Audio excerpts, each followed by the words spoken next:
Welcome to the SImple Sophisticate podcast, where intelligent living is paired with signature style. I'm your host, Shannon Ables, and whether you're listening on your commute, exercising, working in the garden, or sitting down with a hot cup of tea or a cafe au lait, thank you for tuning in. Let's get started.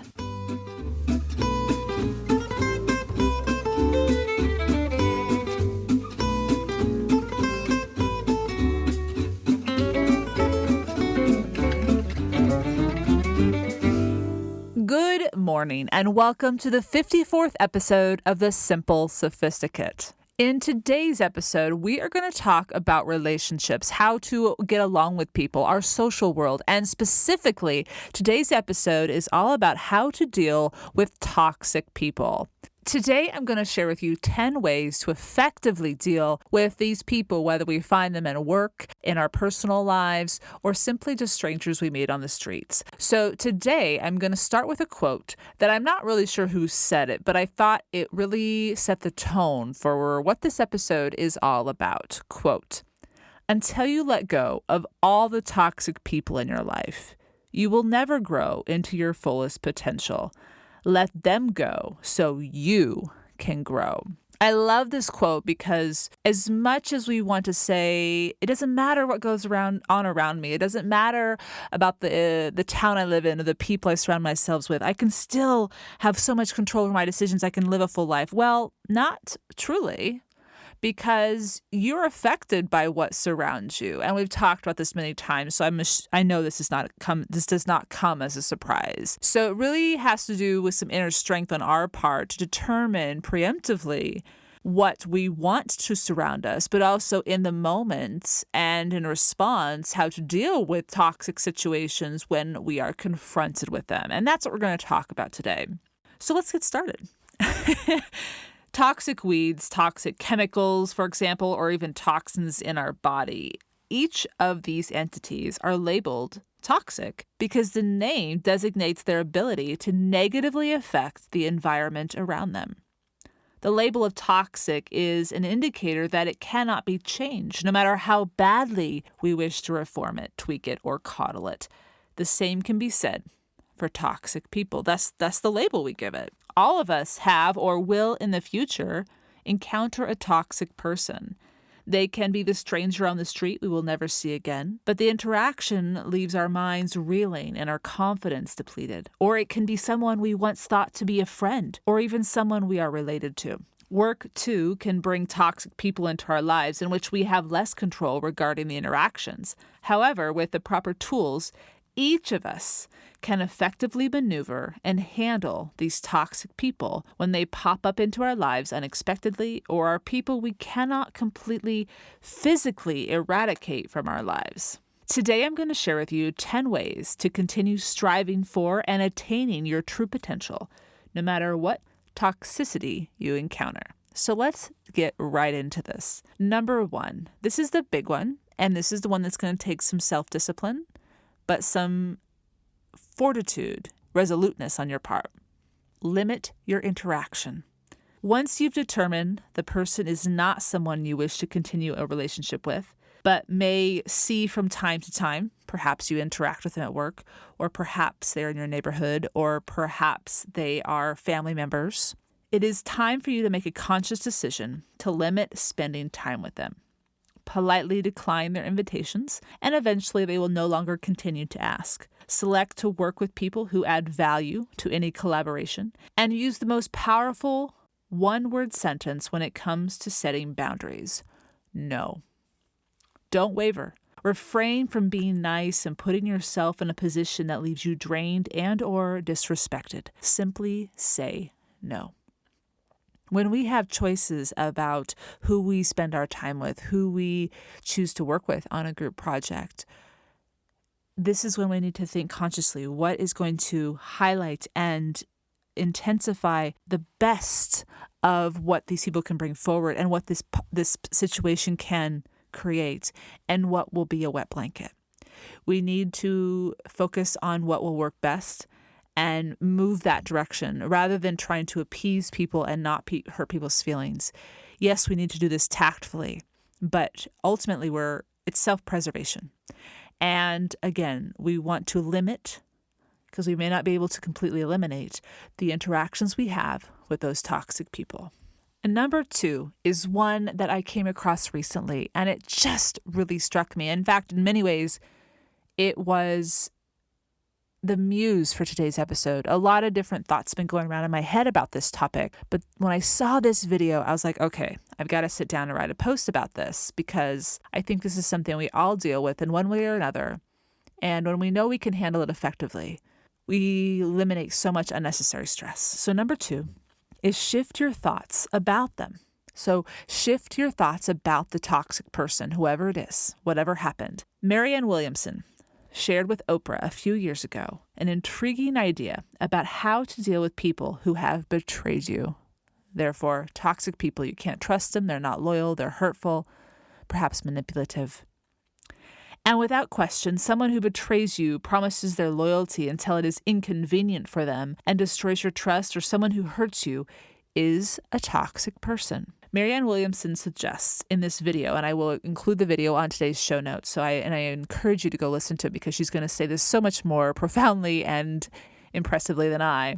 She suggests in this video to stop spending time and energy being angry, and instead pray for them. Pray for their happiness. And if you're not religious, insert a different word there, but the idea is simply to meditate on this idea of wishing them goodwill, not spending your time dwelling in anger and frustration and hurt. Now, initially, even Oprah, and I was right along with her, I thought this was an absurd idea. I mean, what? I don't care about this person's happiness. I mean, when you've been hurt badly, that's the last thing from your mind, right?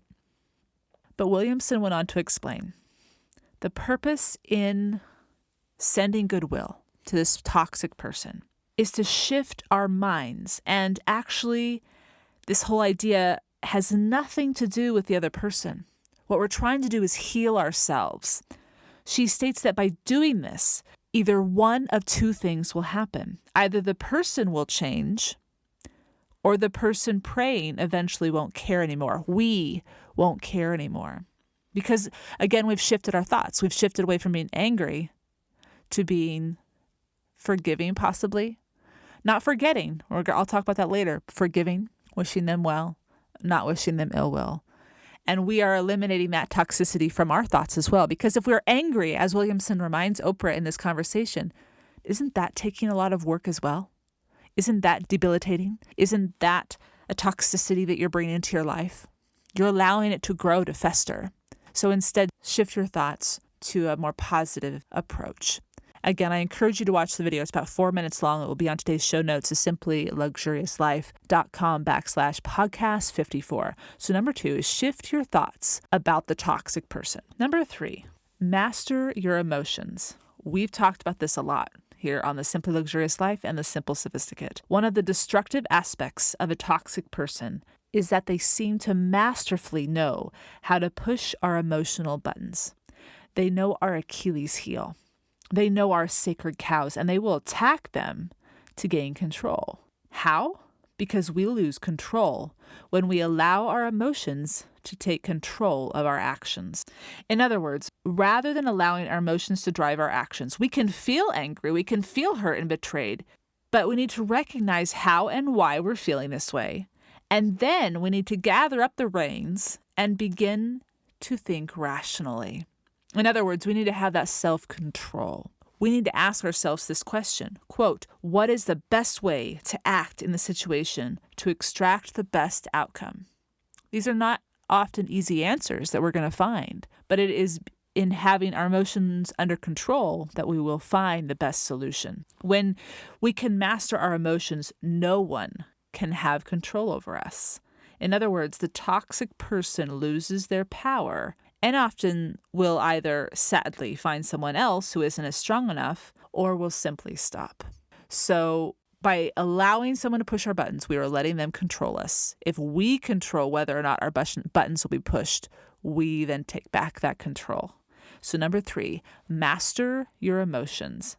Number 4, don't get into the arena with them. That's simple.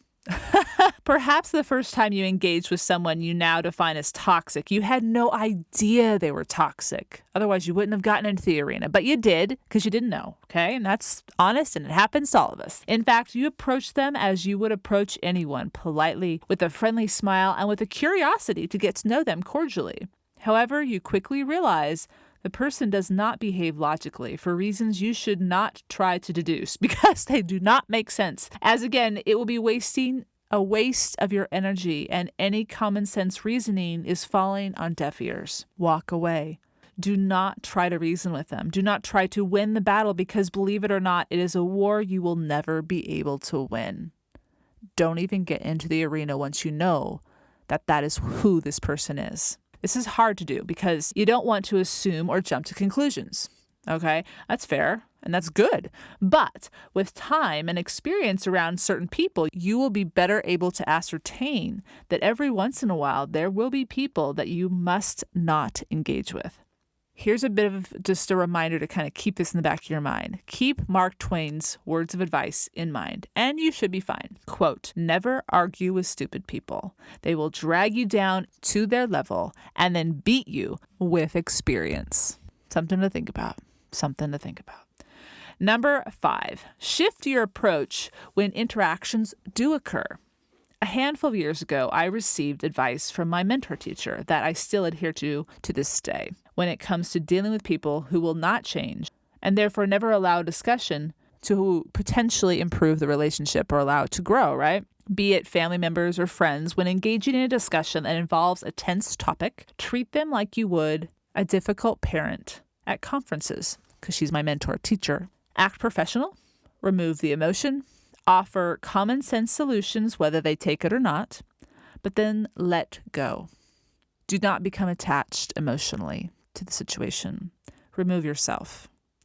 It may never be something you'll be able to resolve, and that's what we just have to accept. And you will have to simply move on to the next relationship, friend, colleague, or someone who is able to converse with reason, allowing growth. If the person you're trying to have a conversation with, to reason with, is never going to be able to get there, and it's clear they're never going to be able to go there. They're either really stubborn or they refuse to see the facts. Whatever it is, you have to let go. You have to detach yourself, and that's really hard. And so when she put it into the perspective of being a teacher with a parent in a conference, because we see 200 different kids every single year, which means we see maybe over 400 parents every single year. You start teaching, and that's you're teaching 15, 20 years. You're seeing thousands of parents. And while many and most are wonderful, lovely people, you cannot get emotionally invested. That's a lot of emotion, good or bad. That's a lot of emotion. So you have to be very professional about it. And I'm assuming you can probably apply this to just about any career where you're having a business sit down. Be rational, have a common sense idea, and then let go. You've done your job. Do your job, be respectful, be professional, and then move on. And I think it's something to fall back on when you're just not sure how to interact, but you know you have to. So number 5, shift your approach when interactions occur. All right, we've talked about the first 5 ways to deal with toxic people. I'm going to take a quick 1-minute intermission, and I will see you on the other side.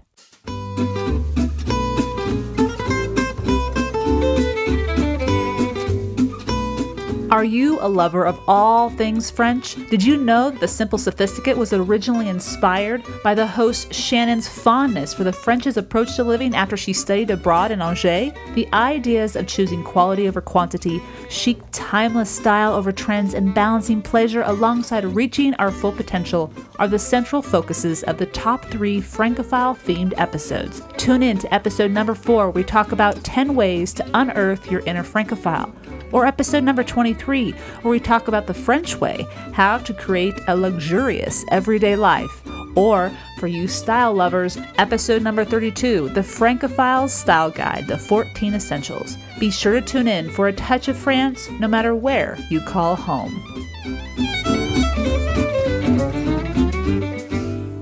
Welcome back. Let's get right back into the remaining 5 ways to deal with toxic people.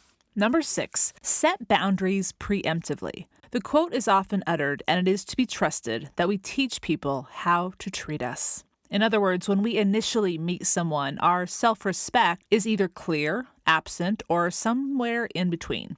A respectful person wouldn't take advantage of this, but a toxic person will determine rather quickly if they see someone who can be messed with or not. When we set clear boundaries for ourselves, determining what we need in our lives to thrive and what we cannot tolerate, we are showing ourselves self-respect. When someone crosses a boundary, perhaps the first offense simply results in us speaking up. After all, if we don't speak up, it will be assumed that the behavior was okay. But if the boundary is crossed again, we must exude strength and stand up firmly, perhaps even walking away entirely. The gift of setting boundaries prior to any infringement is that we teach those around us how to treat us. Just like a puppy or a child, how can they know what to do if no one shows them the proper course? So number 6, set boundaries preemptively. Number 7, don't rely on the response from others to dictate your happiness. Even if we master all of the tools that we discuss here today, we will still run into toxic people from time to time. But if we're mentally strong, these occurrences will not ruin our day. They will simply be a simple trip on the sidewalk, and then we keep going. It is when we happen upon a toxic person and interaction invades our thoughts, poisons our potential happiness, that the toxic person has won.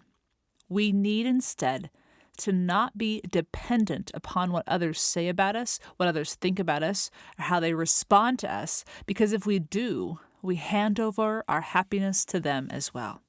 If you approve, if you truly believe that you are doing what is best for you and no one is being harmed, and you're doing your best, you didn't do anything maliciously, then revel in your strength to follow your path and learn along the way. The opportunities to learn will never cease. But do not be deterred by those who always see the obstacles or discourage your decisions simply because they don't know what it feels like to reach something that has been sought after and eventually attain it. So number 7, stop relying on others to dictate your happiness. Number 8, learn and don't repeat. Often toxic people enter our lives to expose something within us that needs to improve or be repaired. Rather than dwell on the situation or the person, take a moment and ask, what can I learn? How could I have handled the situation better or avoided it altogether? Often there is a lesson waiting to be discovered. Now, be sure to put to use your newfound aha. Another point about learning. The simple saying of forgive but don't forget absolutely applies to toxic people. You most certainly should forgive for your own mental health, as we talked about in point number 2. But to forget is to open yourself up to more hurt down the road. Number 8, learn and don't repeat. Number 9 is gain perspective. While whining about the situation or the person that is causing you angst is not productive, it is a good idea to share your experience to see it from a different perspective. Perhaps you were wrong and they aren't toxic at all. Or perhaps, while yes, they are toxic, you could have handled the situation better. By gaining a wider perspective, you are attempting to learn the larger lesson so that the lesson doesn't keep repeating itself, begging to be learned. So number 9, gain perspective. And last but not least, number 10, solve and move forward. In order to successfully handle toxic people, focus on the solution, not the problem. Remember, most likely you are not going to change them or even be able to reason with them, but you can decide how you will change or improve to better handle future interactions. Once you have a plan in place, put it into practice and place your energies on more fruitful projects, people, and experiences. In other words, dwelling is going to waste your energy, so shift that to moving forward. Solve it and move forward. Toxicity robs us of our joy, and therefore we need to try to eradicate it as best we can. It reduces our creative energies and depletes our ability to reach our full potential. And while we cannot control everything in our day-to-day lives, we can control much more than we realize. Once you begin to use these 10 tools, you will begin to find more energy, less stress, and before you know it, a more fulfilling life. While such a practice must be a conscious effort, it is by living consciously that not only do we know how to navigate the situations we wish we didn't have to encounter, we also know how to make the most of those moments and people that we thoroughly enjoy having in our lives. I hope you've enjoyed today's episode. It's definitely one that we don't want to have happen in our lives, but we will from time to time. And so it's, I think, a good idea to just know how to handle it. So we are being preemptive by diving in and understanding these tools. So for all of today's show notes, visit the blog, thesimplyluxuriouslife.com/podcast54, and you'll find the entire transcript and everything we talked about. I will also share a few posts from the archives dealing with relationships and working and communicating with others that I think you might also enjoy. But now to this week's Petit Plaisir, and it is a simple thing, but a lovely thing. Do stay tuned. I'll see you in just a moment.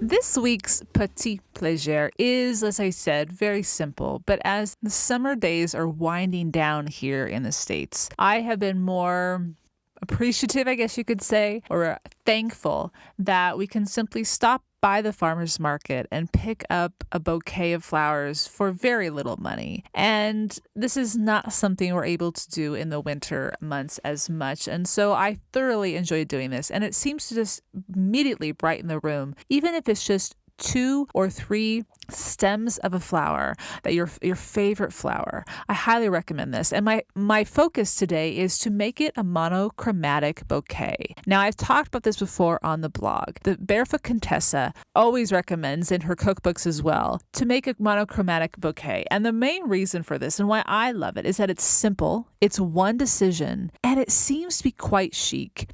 You have one focal point and the size, and you're illuminating the size because the color is all the same. And it just appears like one grand flower bud oftentimes if you're, for example, picking a hydrangea, which are my favorites. But even if it's your roses, or maybe it's a bunch of daisies, or perhaps a bunch of dahlias, I don't know, whatever your favorite flower is, it just seems quite grand. And it's a simple decision. It makes it so easy.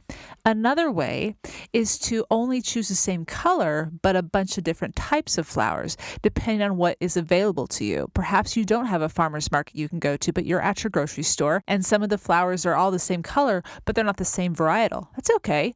Choose all of the same color, and it makes a unique, monochromatic, but varied in texture display, which is a very unique idea to offer your guests, but also yourself as well. Again, most of the time I'm bringing flowers home, and I'm usually the only one that's going to enjoy them that particular week. Well, my dogs too. But you get the idea. Don't do this necessarily just when you have guests coming over.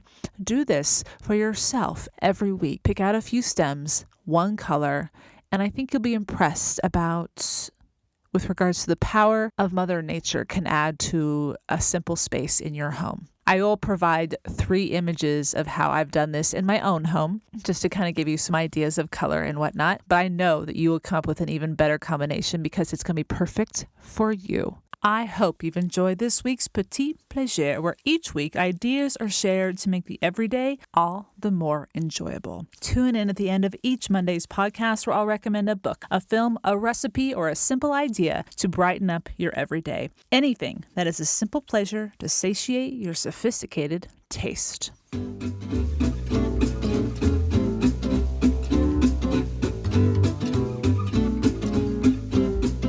Thank you for tuning in to the SImple Sophisticate podcast, where intelligent living is paired with signature style. For more ideas and inspiration throughout the week, stop by the blog, thesimplyluxuriouslife.com, or pick up the book, Choosing the Simply Luxurious Life, A Modern Woman's Guide. Until next Monday, I'm your host, Shannon Ables. Bonjour!